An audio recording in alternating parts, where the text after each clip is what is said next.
Still in Marfa, Texas. It's been here for a few weeks, chatting with some new friends, new family, hanging out with Cody Barber now in Cody's studio. Cody, welcome to the Mortal Machine podcast. Thank you, Chris. It's good to be here. Dude, I love your work. I want to learn more about what you do. I want to learn more about what it's like to be a living, breathing, working, successful artist in Marfa. I want to learn about your day to day. I'm fascinated with what is going on over here, man.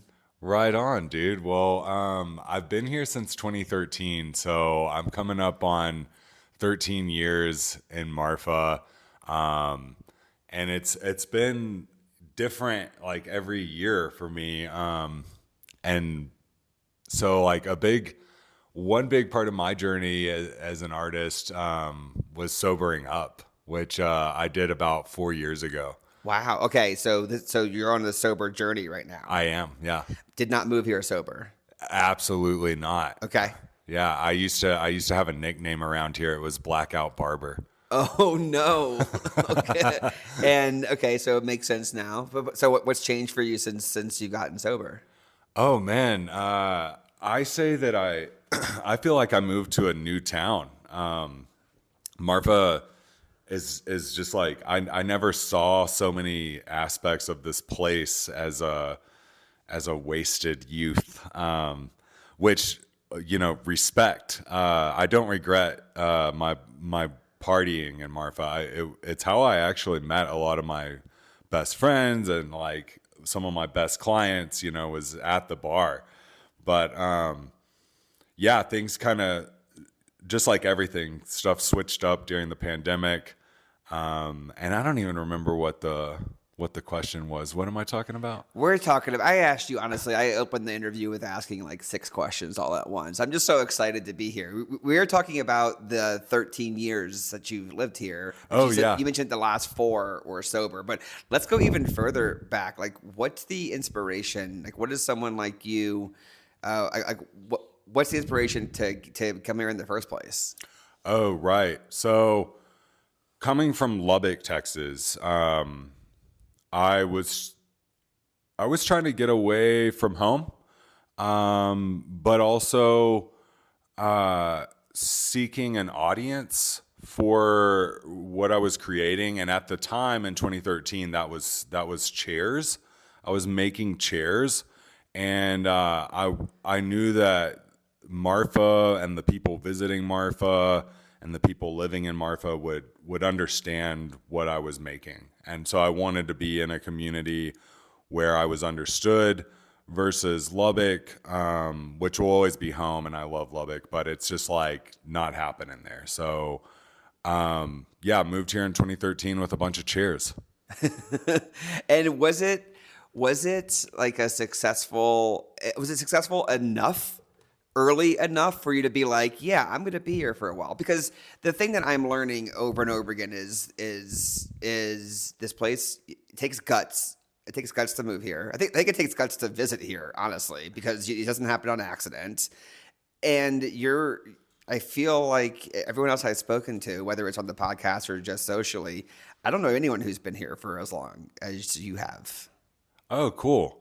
I know plenty of people that have been here longer than me. I should get you connected with them. But was it successful right off the bat?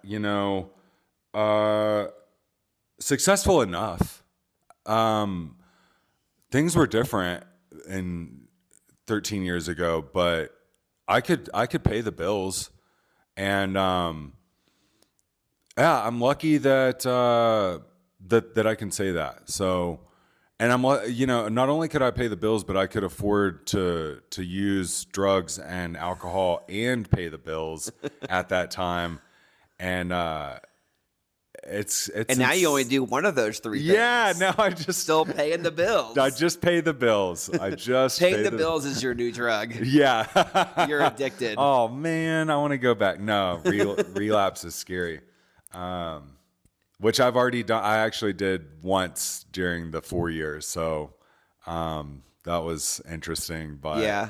But anyways, what else, man? Yeah. So how would you describe what it's like? Can you give me like in one sentence or like one or two sentences, like being an artist in Marfa is like what? Being an artist in Marfa is like what? Being an artist in Marfa.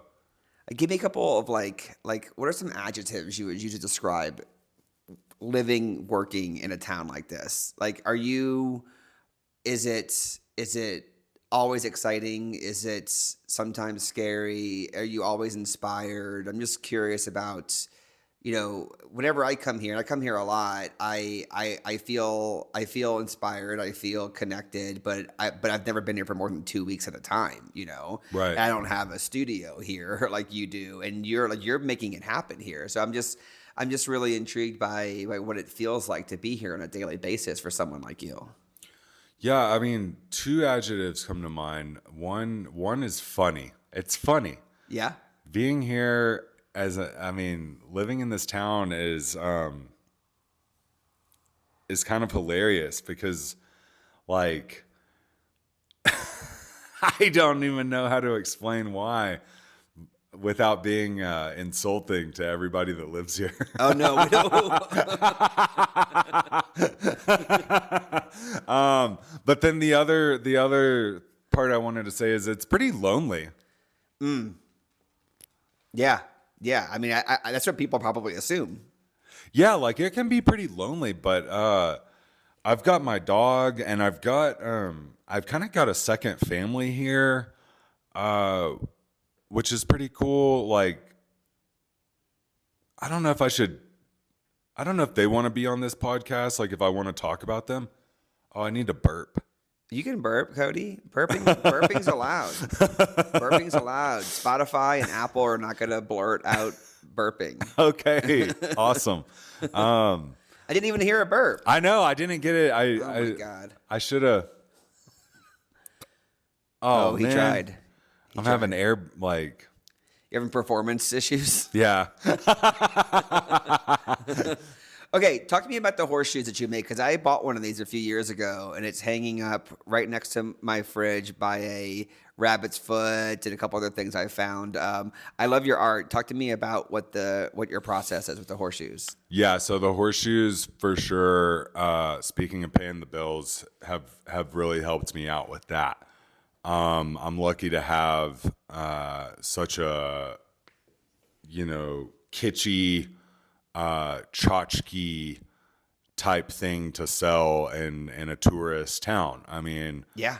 I really am.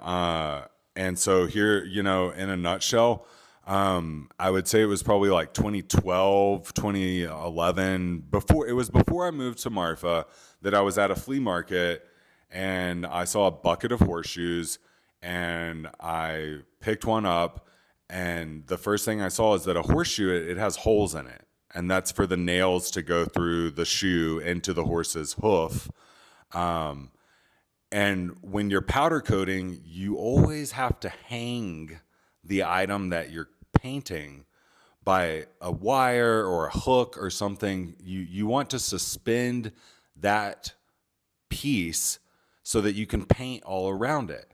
So a lot of times what I'll run into with like powder coating a chair or a table or something bulky or any object really is like if there's nothing to hang it by, you have to get creative in terms of hanging it up to paint it so that it can get coated and then it can go into the oven to be cured and then it can come out and it can basically dry. But the horseshoe had holes in it. So I wasn't even thinking about like, oh, cute, lucky horseshoe, like little lucky charm. Right. I was thinking I could hang this up and powder coat it. So it was a very like functional thing to powder coat. And so I bought the bucket and, the horseshoes were covered in rust and they had to be sandblasted. So you got to do all that. And then it was really easy to hang them up by wire and paint them. It wasn't until I was a little bit further down that road that I realized that I had such a marketable product. And that's probably why it was successful, because if you were coming from it the other direction, if it was like you're sitting at a table and you're like, how can I pay the bills? I gotta come up with something that is gonna be easy to buy for tourists, marketable, easy to make, or easy-ish to make. Yeah. It's like you would have come up with something much worse than this, probably. I totally would have. I love when I don't have to be like a capitalist pig on purpose. But I do feel like the horseshoes are an opportunity to engage in like capitalist society, like the ability to take a little tiny something and charge too much money for it. How much did you pay for your horseshoe? I was just about to say, I think I paid, I don't remember exactly, but I think like maybe 50 or 60. Probably like $50. Okay.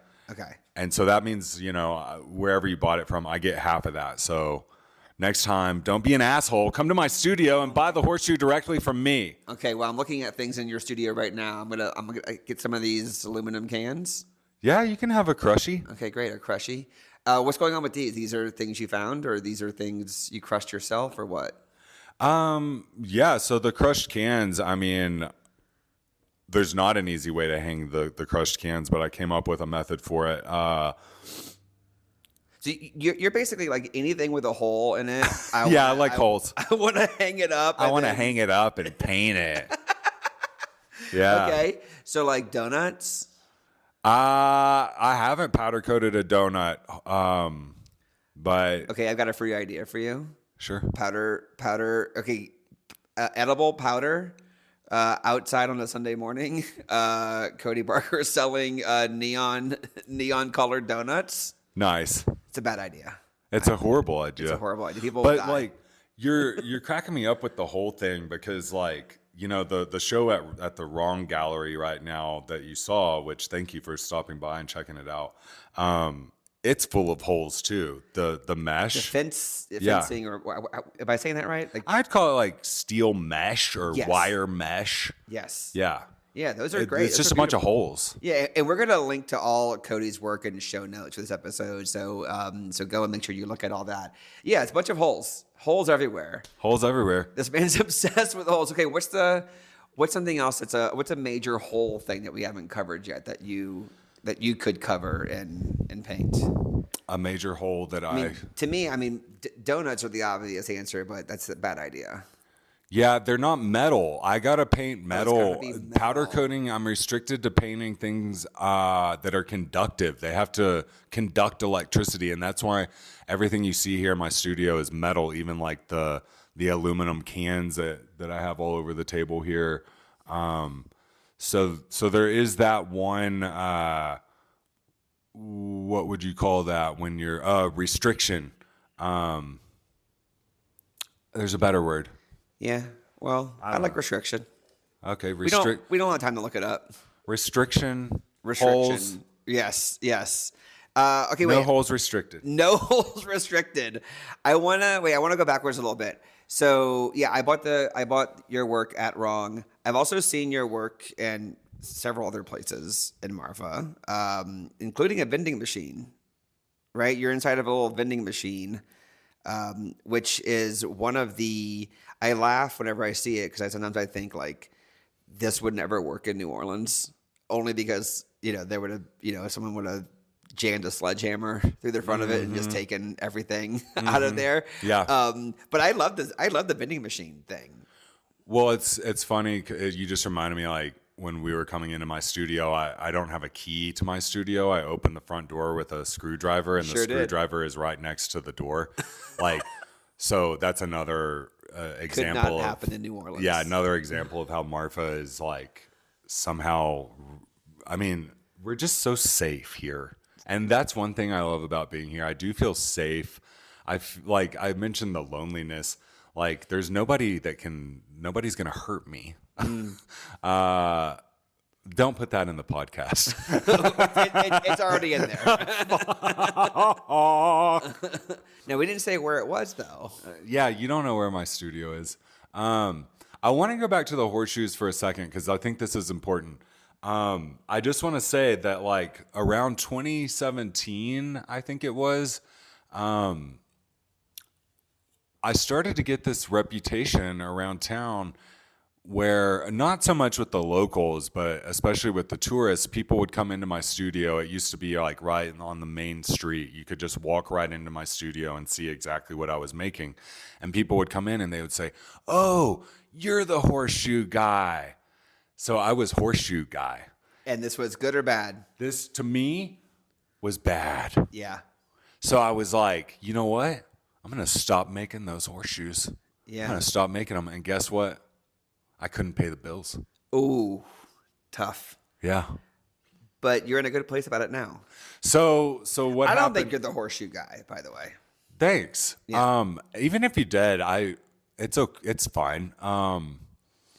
But so what I did, I took about 2 years off from the horseshoes, from like 2017 to 2019, and it was hard. And I was just focusing on making art, and that was fun. But what was hard was the financial aspect of it. So, like, I guess my advice to any artist would be come up with something that you can sell all the time, which is not easy to do. Like, and it can actually, you might get a couple of nicknames that you don't like you might be the horseshoe guy. Yeah. But like in this,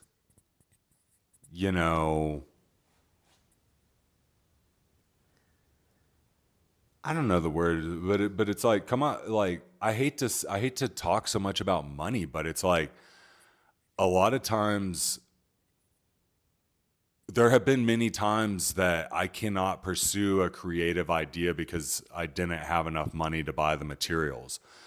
The horseshoes have allowed me more freedom.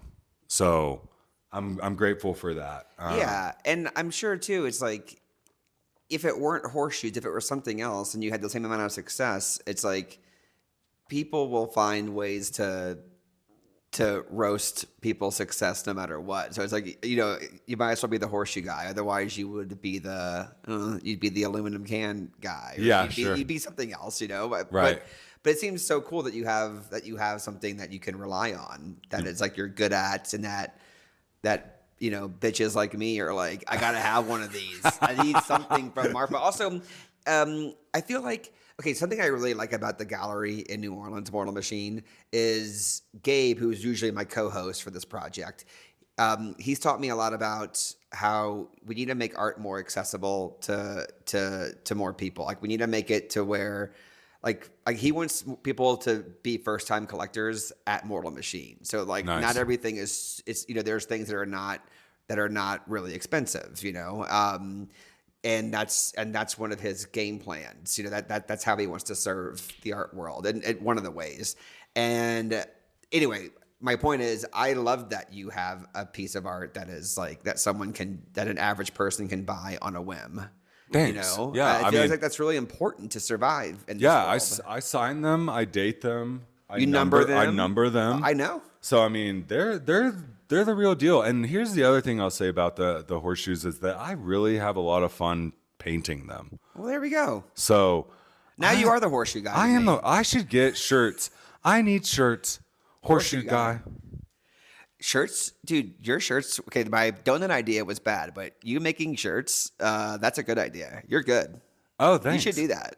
Yeah, I need a couple shirts. Yeah. Yeah. Yes. Pink, the bright pink, green, blue, whatever. Yeah, dude. Now we're having a business meeting. Whoops. Yeah. Whoops. Can I buy these shirts directly from you, or do I have to go to another place? I think so I am actually working on a shirt right now. I come from a background of hardcore punk rock music. And so as a kid and as an adult, I'm a t-shirt collector, and I like to have t-shirts from my favorite bands. So I'm in the process of ripping off some of my favorite bands' logos and replacing those letters with the letters that spell Cody Barber. Not Horseshoe Guy, but I could do Horseshoe Guy, but just my name. And so I'm in the process of doing that, and I don't plan on making a bunch of these, but once I do make them, they'll be up on my website. Love that. Love that. Cody Barber Work. .work. Yes, codybarber.work. Hey, if you're out there, the guy with codybarber.com, you can keep it. You can keep it. We don't need it because we're out here working. All right. Yeah, we're out here working We're right now. working. We're Okay? working it. You can keep it, and you're probably cutting hair in Columbus, Ohio, or something, right? You Right. keep it. You keep it. We don't want it. Speaking of cutting hair, I'm on Google and I get a lot of phone calls, at least a couple a month for haircuts here in Marfa. And I love answering those phone calls. I love being needed for something I cannot provide. You're like, I cannot make you look better for the big dance tonight at the lodge, but I can sell you a neon pink horseshoe. That's right. And you can afford it. You can afford it. Yes. Yeah. 'Cause I have- skip the haircut, buy the horseshoe. What's the biggest piece of art you have? Because these pieces I saw in Wrong the other day are pretty big. Yeah, so those are among my larger works of art. I just want the people to know that you're not just doing small Objects. yes. Yeah, those are 30 by 30 inches square, and they have a 6-inch depth. So anyhow, that for the moire work, which is what I call that style or that body of work that you see at the Wrong store right now, that is actually the largest that I have gone with those pieces. In terms of others, other styles of work that I create, I have a series called Impact Work where I take sheets of aluminum and lay it in the sand and just beat the shit out of it with sledgehammers and stuff like that. Cool. Those have gotten a little bit bigger lately. You can see some of those over there. Oh, nice. Okay. yeah. Great. Well, okay, before we go, Cody, I want to hear your take on, would you advise someone to, okay, well, hold on. Brand new question. Let me start over. Let me reset. There's somebody who is early 20s, mid 20s, talented enough artist. They live in not a big city, somewhere in the country. They want to move here. What do you tell them?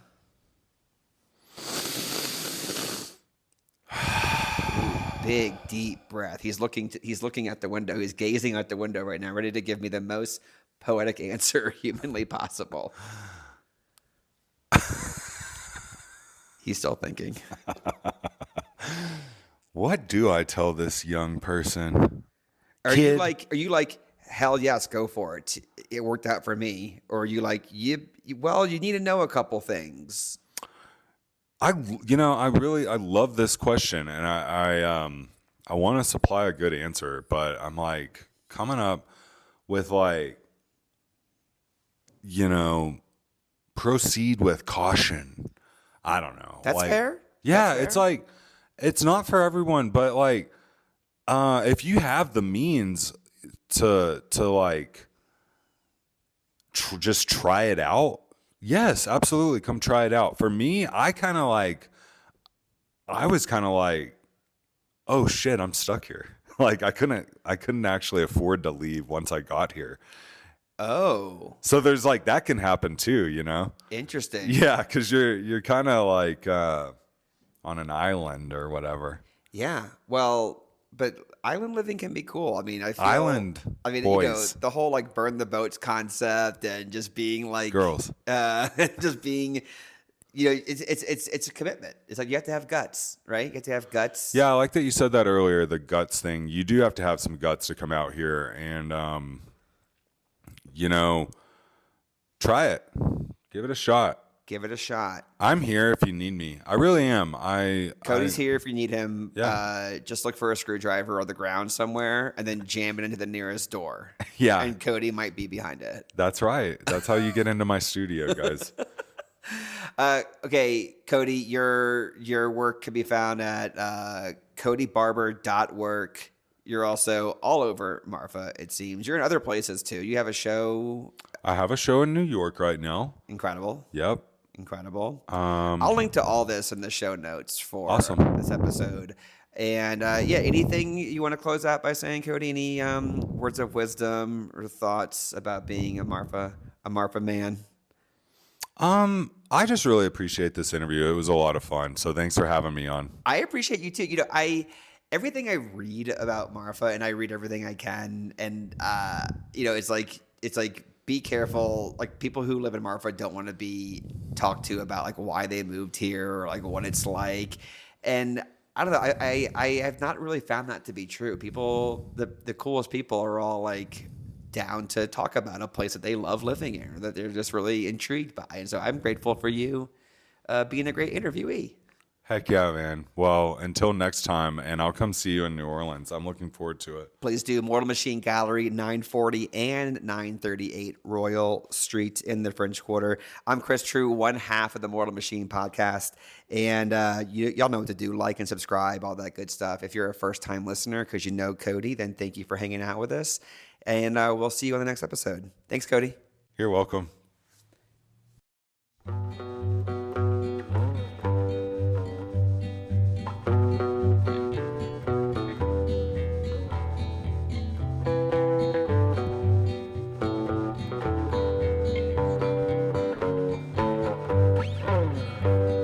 Walking down the street with a cheap cigar, kicking mirrors off of them parked cars. And the reason for it all, I whistle some old cattle call. Then I'm dancing in the street to the alarms. I was looking for a way to get rich quick, but I'm just out here looking for a fix. He can take it, he can leave it, but by morning I am leaving. I'm sorry, babe, that's just the way it is. Well, it wasn't so bad till it got worse. You're always bringing up my family's curse. When you see me, you cut your pearls, but I ain't got a care in the world. I'm gonna spin that glow fast as hell. Where stars I'm headed there. If I was drinking and drugging, well, it don't amount to nothing. And fuck it, I don't care. I'm gonna shave off all my goddamn hair, quit my job, start building chairs. Yeah, I'm gonna get real comfy in my old lady's undies, 'cause fuck yeah, I don't care. Dun, dun, dun, dun, dun. Dun, dun, dun, dun, dun. Dun, dun, dun, dun, dun, dun, dun, dun, dun. Well, I couldn't care less if there wasn't no world at all. I guess it's for the best, not my call. Well, I'm better when I'm high now. I'm stoned all the time. I set 'em up just to watch 'em fall. Well, I had that dream of losing all my teeth. The whole damn world just crumbles at my feet. Put a bounty on my head, fill me up with lead. Ain't got nothing to do, nowhere to be. Well, it wasn't so bad till it got worse. You're always bringing up my family's curse. When you see me, you cut your pearls, but I ain't got a care in the world. I'm gonna spin that glow fast as hell. Where stars I'm headed there. If I was drinking and drugging, well, it don't amount to nothing. And fuck it, I don't care. I'm gonna shave off all my goddamn hair, quit my job, start building chairs. Yeah, I'm gonna get real comfy in my old lady